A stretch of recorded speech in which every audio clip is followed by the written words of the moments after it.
רוצה להגיד לכם משהו חשוב. הרבה אנשים באים ויש להם חיים קשים או בעיות ומאיימים להתאבד, לפגוע בעצמם, לאבד עצמו לדעת. ואני אומר לכם, תדעו לכם, עצם המחשבה הזאת זה מאמלל את הנפש, זה פוגע בנשמה, זה משחית אותה, זה כנגד כל העבירות כולם, זה יכול לגרום לאדם קלקולים, להיזהר מלחשוב את זה, להיזהר אפילו מלהתייאש, חס ושלום, זה טומאת הטומאות.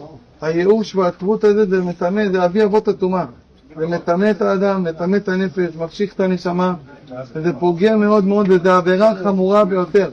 זה כמו שבן אדם מחליט לגמור בנפשו לרצוח מישהו, לרצוח את עצמו, זה איסור חמור מאוד רק מלחשוב את זה.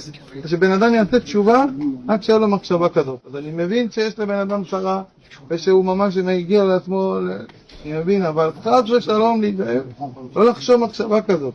אני מבין, כמה שקשה, עוד בפרט שרוצים את ישועת השם, לא באים לקדוש ברוך הוא באיום.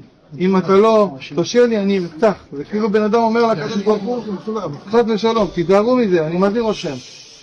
אותו אחד יודע למי אני מדבר. אני מדבר לאותו אחד שהביא את הפתק עכשיו. בקש ממך בכל לשון של בקשה, נדבר, ואחרי זה ידברו איתך ותבוא אליי.